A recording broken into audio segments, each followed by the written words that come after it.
ಇನ್ನು ಬಿಡದಿ ಟೌನ್ಶಿಪ್ ವಿರೋಧಿಸಿ JDS ರಣಕಹಳೆ ಊದಿದೆ.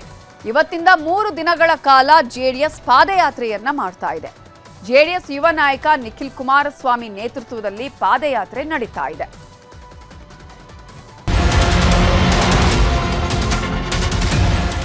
JDS ಯುವ ನಾಯಕ ನಿಖಿಲ್ ಕುಮಾರಸ್ವಾಮಿ ನೇತೃತ್ವದಲ್ಲಿ ಪಾದಯಾತ್ರೆ ನಡೆಯುತ್ತಿದೆ. ಭೈರಮಂಗಲದಿಂದ ಬೆಂಗಳೂರು ಚಲೋ ಮಾಡಲಾಗ್ತಿದೆ. ನಮ್ಮ ಭೂಮಿ ನಮ್ಮ ಹಕ್ಕು ಹೆಸರಿನಲ್ಲಿ ಯಾತ್ರೆ ನಡೆಯುತ್ತಿದೆ. ಜೆಡಿಎಸ್ ಯುವ ನಾಯಕ ನಿಖಿಲ್ ಕುಮಾರಸ್ವಾಮಿ, ಜೆಡಿಎಸ್ ವರಿಷ್ಠ ಕುಮಾರಸ್ವಾಮಿ ಚಾಲನೆ ನೀಡಿದ್ರು. ಪಾದಯಾತ್ರೆಗೆ ಬಿಜೆಪಿ ನಾಯಕರು ಬೆಂಬಲ ನೀಡಿದ್ದಾರೆ.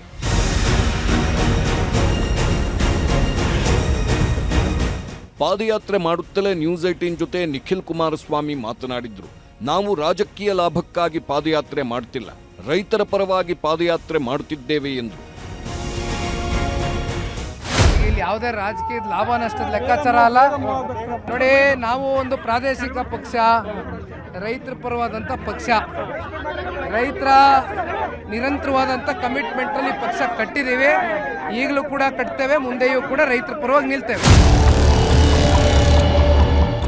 ಪಾದಯಾತ್ರೆಯಲ್ಲಿ ಪಾಲ್ಗೊಂಡಿದ್ದ ಕೇಂದ್ರ ಕೈಗಾರಿಕಾ ಸಚಿವ ಎಚ್.ಡಿ. ಕುಮಾರಸ್ವಾಮಿ ರಾಜ್ಯ ಸರ್ಕಾರದ ಅಧ್ಯಯನ ವರದಿ, ಫ್ರಂಟ್ ಪೇಜ್ ಜಾಹೀರಾತುಗಳನ್ನು ಟೀಕಿಸಿದ್ರು. ರೈತರು ಭೂಮಿ ಬಿಟ್ಟು ಕೊಡಲ್ಲ ಅಂತ ಹೇಳಿದ್ರೂ ಕೂಡ ಸರ್ಕಾರ ಮೊಂಡುವಾದ ಮಾಡ್ತಿದೆ. ನಾವು ರೈತರ ಪರವಾಗಿ ಹೋರಾಟ ಮಾಡುತ್ತಿದ್ದೇವೆ ಅಂತಂದ್ರು.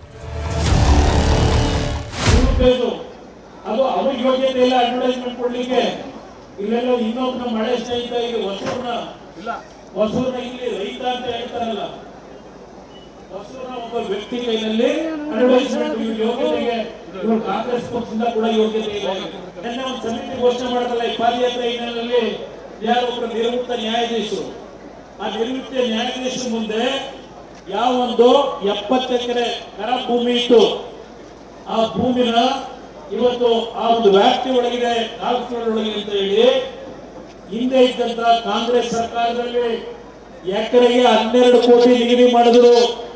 ಎಕರೆಗೆ 12 ಕೋಟಿ, 20-10-15 ವರ್ಷದಿಂದ ಅಲ್ಲಿ ಅವ್ರ ಹತ್ರ 12 ಕೋಟಿ ಕರಾವಳಿಗೆ ಎಕರೆಗೆ ಫಿಕ್ಸ್ ಮಾಡಿದ್ಮೇಲೆ ಏನಪ್ಪ ಶಿವಕುಮಾರ್ 2 ಕೋಟಿಯಿಂದ 3 ಅಂತ ಹೇಳ್ತೀವಿ. ಪಂಗಡ ಮಾತಾಡಿಲ್ಲ ರೈತರಿಗೆ 3 ಕೋಟಿ.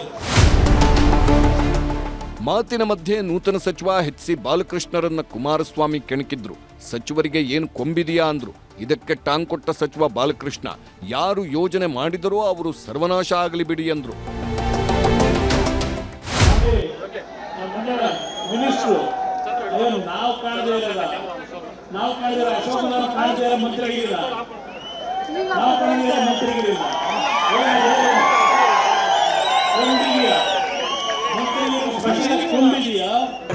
ಯೋಜನೆ ಮಾಡಿದ್ರೆ ಕುಮಾರಸ್ವಾಮಿ ಸರ್ವನಾಶ ಆದ್ರೆ ಕುಮಾರಸ್ವಾಮಿ ಸರ್ವನಾಶ ಆಗಬೇಕು, ನಾವ್ಯಾರು ಸರ್ವನಾಶ ಆಗಲ್ಲ. ಅವ್ರೇನೋ ಸರ್ವನಾಶ ಆಗ್ಬೇಕು ಅಂತ ಹೇಳಿದ್ರೆ ಚಾಮುಂಡಿ ಮುಂದೆ ಯೋಜನೆ ಮಾಡಿದವ್ರು ಯಡಿಯೂರಪ್ಪ ಕುಮಾರಸ್ವಾಮಿ, ಆ ತಾಯಿ ನೋಡ್ಕೊಳ್ಳಿ. ನಾವೇನು ಅವ್ರ ಬಗ್ಗೆ ನಾವು ಹೇಳೋದು ಬೇಡ. ಪಾದಯಾತ್ರೆಯಲ್ಲಿ ವಿಪಕ್ಷ ನಾಯಕ ಆರ್ ಅಶೋಕ್ ಮಾತನಾಡಿ ಸರ್ಕಾರದ ವಿರುದ್ಧ ಕಿಡಿಕಾರಿದ್ರು. ಸತ್ಯಶೋಧನಾ ವರದಿಯನ್ನ ಬಹಿರಂಗಪಡಿಸಿ, ಇಲ್ಲವಾದರೆ ನಾವು ಸದನದಲ್ಲಿ ಇಡೀ ವಿಚಾರವನ್ನ ಬಯಲಿಗೆ ಎಳೆಯುತ್ತೇವೆ ಎಂದರು. ಸತ್ಯಶೋಧನಾ ಸಮಿತಿ ರಿಪೋರ್ಟ್ ಬಹಿರಂಗ ಮಾಡಿ, ಇಲ್ಲ ಅಂದ್ರೆ ವಿಧಾನಸಭೆಯಲ್ಲಿ 13ನೇ ತಾರೀಕು ನಡೀತದಲ್ಲ, ಅಲ್ಲಿ ನಾವು ಅದನ್ನ ಬಹಿರಂಗ ಮಾಡ್ತೀರಿ.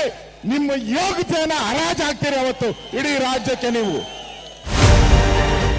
ಬಿಡದಿ ಟೌನ್ಶಿಪ್ ವಿರುದ್ಧ ದೋಸ್ತಿ ಪಾದಯಾತ್ರೆ ವಿಚಾರದ ಬಗ್ಗೆ ಬೆಂಗಳೂರಿನಲ್ಲಿ ಮಾತನಾಡಿದ ಸಿಎಂ ಡಿ.ಕೆ. ಶಿವಕುಮಾರ್, ಪ್ರಜಾಪ್ರಭುತ್ವದಲ್ಲಿ ಹೋರಾಟಕ್ಕೆ ಅವಕಾಶ ಇದೆ. ಕ್ಯಾಬಿನೆಟ್ನಲ್ಲೂ ಬಂದು ಹೋರಾಟ ಮಾಡಲಿ, ಹೊರಗೂ ಹೋರಾಟ ಮಾಡಲಿ ಎಂದಿದ್ದಾರೆ.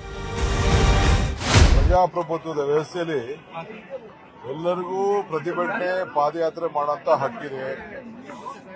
ಪಾಪ ಅವರು ಏನ್ ಬೇಕಾದ್ರೂ ಮಾಡ್ಲಿ, ನಮ್ದೇನು ಅದಕ್ಕೇನು ಅಭ್ಯಂತರ ಏನಿಲ್ಲ. ಯಾರಿಗೂ ಬಲವಂತ ಇಲ್ಲ. ಅಸೆಂಬ್ಲಿಲೂ ಮಾತಾಡ್ಲಿ, ಅಸೆಂಬ್ಲಿಲೂ ಏನು ಉತ್ತರ ಕೊಡ್ಬೇಕು ಮಾಡ್ತೀವಿ, ಏನೇನು ಕಂಪ್ಲೇಂಟ್ ಎಲ್ಲೆಲ್ಲಿ ಕೊಡಬೇಕು ಎಲ್ಲ ಕೊಡ್ಲಿ. ಅವಕ್ಕೆಲ್ಲ ಯಾವ ಸಂದರ್ಭದಲ್ಲಿ ಏನು ಉತ್ತರ ಕೊಡಬೇಕೋ ಕಾನೂನು ಕೊಡ್ತದೆ. ಇನ್ನು ಜೆಡಿಎಸ್ ಬಿಜೆಪಿ ಪಾದಯಾತ್ರೆಗೂ ಮುನ್ನ ಸಿಎಂ ಡಿ.ಕೆ. ಶಿವಕುಮಾರ್ ರಾಜ್ಯದ ಜನರಿಗೆ ಸಂದೇಶದ ವಿಡಿಯೋವೊಂದನ್ನು ರಿಲೀಸ್ ಮಾಡಿದ್ರು. ಬಹಳ ವರ್ಷಗಳಿಂದ ನೆನೆಗುದಿಗೆ ಬಿದ್ದಿದ್ದ ಬಿಡದಿ ಟೌನ್ಶಿಪ್ ಯೋಜನೆಗೆ ಮರುಜೀವ ನೀಡಲಾಗುತ್ತಿದ್ದು, ಇದನ್ನ ವಿಶ್ವದರ್ಜೆಯ ರಸ್ತೆಗಳು, ಮೆಟ್ರೋ ಸಂಪರ್ಕ, ಅತ್ಯಾಧುನಿಕ ಕ್ರೀಡಾಂಗಣ, ಉದ್ಯಾನವನ ಹಾಗೂ ಸುಸಜ್ಜಿತ ವಸತಿ ಒಳಗೊಂಡ ಅತ್ಯಾಧುನಿಕ ಎಐ ಸಿಟಿಯಾಗಿ ಅಭಿವೃದ್ಧಿಪಡಿಸಲಾಗುತ್ತಿದೆ. ಗ್ರೇಟರ್ ಬೆಂಗಳೂರು ಅಭಿವೃದ್ಧಿ ಪ್ರಾಧಿಕಾರದ ಅಡಿಯಲ್ಲಿ ಕೈಗೆತ್ತಿಕೊಳ್ಳಲಾಗಿರುವ ಈ ಬೃಹತ್ ಯೋಜನೆ ಬೆಂಗಳೂರು ದಕ್ಷಿಣ ಜಿಲ್ಲೆಯ ಚಿತ್ರಣವನ್ನೇ ಬದಲಿಸಲಿದೆ ಎಂಬ ಅಭಯ ನೀಡಿದ್ದರು. ಆದರೆ ನಮ್ಮ ಸರ್ಕಾರ ಬ್ಯೂರೋ ರಿಪೋರ್ಟ್, ನ್ಯೂಸ್ 18. ಹೆಚ್ಚು ಮೊದಲ ದಿನದ ಪಾದಯಾತ್ರೆ ಭೈರಮಂಗಲದಿಂದ ಬಿಡದಿಗೆ ಬಂದು ನಿಂತಿದೆ. ನಾಳೆ ಬಿಡದಿಯಿಂದ ನೈಸ್ ರಸ್ತೆ ಜಂಕ್ಷನ್ವರೆಗೆ ಪಾದಯಾತ್ರೆ ನಡೆಯಲಿದೆ. ಈ ಪಾದಯಾತ್ರೆಗೆ ನಾಳೆ ಮಾಜಿ ಪ್ರಧಾನಿ ಎಚ್.ಡಿ. ದೇವೇಗೌಡರು ಕೂಡ ಬರ್ತಾ ಇದ್ದಾರೆ. ಬಿಡದಿ ಟೌನ್ಶಿಪ್ ಯೋಜನೆ ಕೈ ಬಿಡಬೇಕು ಅಂತ ಈ ಹಿಂದೆಯೇ ಮಾಜಿ ಪ್ರಧಾನಿ ದೇವೇಗೌಡರು ಧ್ವನಿ ಎತ್ತಿದ್ರು. ಮುಖ್ಯಮಂತ್ರಿ ಡಿ.ಕೆ. ಶಿವಕುಮಾರ್ ಯೋಜನೆಯನ್ನ ರದ್ದುಗೊಳಿಸಬೇಕು, ರದ್ದುಗೊಳಿಸದಿದ್ರೆ ವಿಧಾನಸೌಧದ ಗಾಂಧಿ ಪ್ರತಿಮೆ ಮುಂದೆ ಉಪವಾಸ ಸತ್ಯಾಗ್ರಹ ಕೂರ್ತೀನಿ ಅಂತಾನೂ ಹೇಳಿದ್ರು.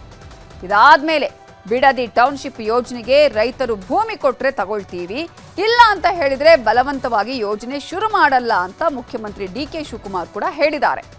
ಈಗ ಜೆಡಿಎಸ್ ಪಾದಯಾತ್ರೆ ನಡೆಸ್ತಾ ಇದ್ದು, ನಾಳೆ ಬಿಡದಿಯಿಂದ ನಡೆಯುವ 2ನೇ ದಿನದ ಪಾದಯಾತ್ರೆಗೆ ದೇವೇಗೌಡರು ಚಾಲನೆ ಕೊಡಲಿದ್ದಾರೆ. ಅಷ್ಟೇ ಅಲ್ಲ, ಇವತ್ತು ನಿಖಿಲ್ ಕುಮಾರಸ್ವಾಮಿ ಪಾದಯಾತ್ರೆಗೂ ಮೊದಲು ದೇವೇಗೌಡರು ವಿಜಯೀ ಭವ ಅಂತ ಅವರಿಗೆ ಆಶೀರ್ವಾದ ಮಾಡಿದ್ದ ವಿಡಿಯೋನು ಸಿಕ್ಕಾಪಟ್ಟೆ ವೈರಲ್ ಆಗಿದೆ.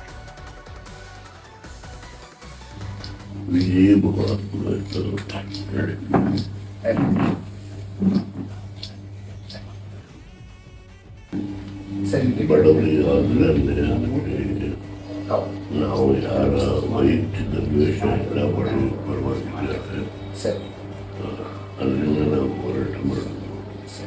ಇವತ್ತು ಅವನು ಏನು ಹೇಳಿದಾರೆ ಒಂದು 3 ಪತ್ರಿಕೆಗೆ ಅದನ್ನೇ ಇಟ್ಕೊಂಡು ಹೇಳು. ಎಷ್ಟು ಸತ್ಯ ಎಷ್ಟು ಅಸತ್ಯ.